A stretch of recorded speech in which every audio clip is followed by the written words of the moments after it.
As the dust settles on Christian Horner's sudden departure from Red Bull Racing, whispers of his next move are already sending shockwaves through the paddock. Rumors are swirling that the man who masterminded 8 drivers' titles and 6 constructors' crowns could soon reappear in an entirely new role, one he's long dreamed of but never quite achieved. Part owner of his own Formula One team. Today we dive into the rumor mill, the numbers, and why Alpine, yes, Alpine, might be the perfect launchpad for Horner's next chapter. Christian Horner arrived at Red Bull in 2005 as a fresh-faced team principal, and over 2 decades he turned a fledgling entry into a global powerhouse. Under his stewardship, the team won nearly 1 in 4 races it entered, and he built a culture of daring strategic gambits, blistering starts, and fearless engineering innovation. He reveled in the freedom of a private owner outfit, crafting race-winning cars on his own terms. But freedom comes at a price, and when Dietrich Mateschitz passed away, Horner lost his greatest advocate. Boardroom factions that had tolerated his maverick style suddenly felt emboldened to rein him in. And when off-track controversies and an internal conduct probe exposed fractures at the top, the writing was on the wall. By mid-July 2025, 20 years of triumph unraveled in a single meeting, and the doors at Milton Keynes clanged shut behind him. Behind the headlines about inappropriate behavior and boardroom battles lies a deeper unraveling. In 2024 and 2025, key figures like Adrian Newey quietly slipped away, disillusioned by conflicting philosophies. Max Verstappen, Horner's golden goose, struggled behind an uncompetitive chassis, and the on-track slump made it impossible for the board to justify another season of rock-solid loyalty. As the championship lead slipped away, so did the board's patience. Horner's instinct had always been to push boundaries, to chase radical upgrades, to roll the dice on strategy. But once those dice stopped rolling in Red Bull's favor, the same freedom that powered 8 titles became a liability. And on July 10th, the team principal found himself out in the cold. When news broke of Horner's exit, Ferrari was the first name to surface. To the public, it made perfect sense. A high-profile team needing leadership, and a proven winner freshly available. The media framed it as destiny, but insiders knew better. Ferrari is a graveyard for strong-willed leaders. The team's internal politics are infamous. Power is fragmented. Decisions are bottlenecked through layers of board members, corporate managers, and external stakeholders. Every strategic move is subject to approval from people who don't understand racing, but demand control anyway. Horner's leadership style thrives in autonomy. At Red Bull, he built a winning machine by making fast calls, backing bold ideas, and trusting a tight inner circle. At Ferrari, that playbook would be shredded. He wouldn't be calling the shots, he'd be asking permission. And it's not just theory. Ferrari's history proves the point. Talented principals, from Arrivabene to Bonotto, have been chewed up by the structure, blamed for results they never had the freedom to control. Horner knows this. He's watched it for years. For a man who values independence more than prestige, Ferrari isn't an opportunity, it's a warning sign. The badge might shine bright, but behind it is a system built to suffocate leaders like him. So if not Maranello, where? Enter Alpine. The French outfit has flirted with F1 ownership half-heartedly for years. They closed their historic engine department, outsourced operations to Flavio Briatore's outfit, and have watched team performance drift from mid-grid to backmarkers. Yet beneath the indifference lies a tantalizing opportunity. Alpine's parent company is quietly open to selling a significant minority stake, provided they find someone with the vision and the capital to overhaul the sporting operation.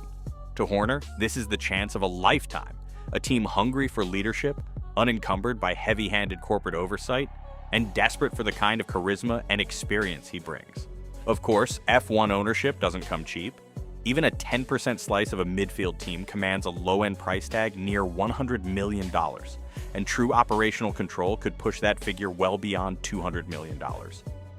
Horner's personal wealth, while substantial, doesn't match that kind of capital requirement. But this is where the F1 rumor mill truly ignites. Former F1 boss Bernie Ecclestone is said to be intrigued by the prospect of backing Horner, just as he invested in other teams decades ago. Gulf investors, especially from the United Arab Emirates and Qatar, are scouting the grid for fresh partnerships. Combine Horner's credibility with deep pockets from the Middle East, and suddenly, that Alpine minority stake feels eminently achievable. This isn't idle chatter anymore. It's becoming a full-blown narrative inside the paddock. On the Race F1 podcast, Dutch insider Nelson Valkenburg didn't mince words. What Horner wants now is ownership. He's watched Toto Wolff not just run a team, but own part of it, and yeah, he's jealous. It makes sense. Horner spent 20 years building a juggernaut at Red Bull, but when push came to shove, he still answered to a board. That freedom he thought he had, it was conditional. Wolff, on the other hand, answers to no one. And that's exactly what Horner is chasing now, but he can't move just yet. He's reportedly still bound by contractual obligations with Red Bull until January 2026. Only after that could he make a formal move, and the timing couldn't be better because Alpine may be ready to deal. Karun Chandok added more fuel on the F1 Show podcast, pointing directly at Flavio Briatore. Briatore, who now advises Alpine's top brass, isn't interested in grinding through team meetings and data sessions. He wants the spotlight, the marketing, the glamour, not the responsibility. That's where Horner comes in. He's not just available, he's perfect. A ready-made CEO experienced in building up a winning culture from scratch, Tudor, and someone who knows how to navigate both a factory floor and a political firestorm. The connections are real. Both Horner and Briatore are close with Bernie Ecclestone, the man who once handpicked Horner to lead Red Bull in the first place. And if Bernie decides to step in with financial backing, or even just make the right introductions, it could all fall into place faster than anyone expects. This isn't just a comeback story, this is chess at the highest level. And if Horner makes the move, it won't just change Alpine, it could shift the entire balance of power in Formula One. First, the clock has to run out. Horner remains contractually tied to Red Bull until January 2026. Until then, expect silence. Behind the scenes, there will be NDAs, exit clauses, and hush-hush consulting arrangements designed to keep him technically out of the sport, while still keeping doors open. But once that clock hits zero, once the calendar turns, everything changes. Alpine's board will finally have a free hand to act, and make no mistake, insiders believe a decision could come fast. A formal announcement in February 2026 is very much on the table. If that happens, Horner won't just join the team, he'll reshape it. Expect a top-down restructure. He would likely step in as both CEO and team principal, consolidating power the way Wolff did at Mercedes. Operational roles would be handed off to trusted allies, potentially someone like Steve Nielsen, who's respected and battle-tested.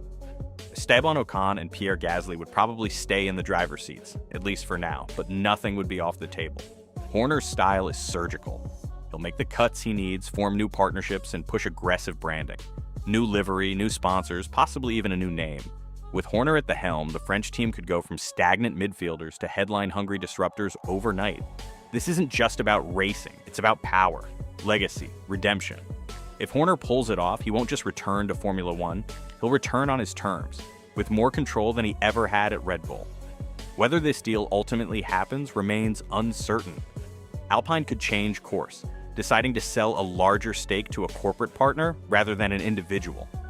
Ecclestone might balk at re-entering F1 ownership, and Gulf investors could pivot to another team with more immediate prospects.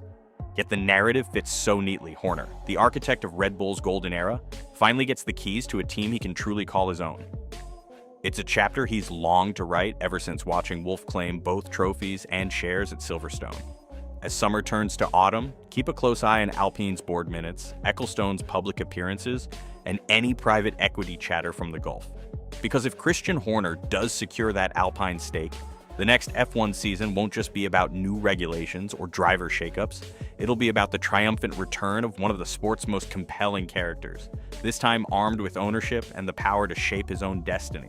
So do you think Horner will grab the wheel at Alpine and drive it to the front of the grid? Or is it all wishful thinking, another F1 rumor to fade away? Let me know in the comments below.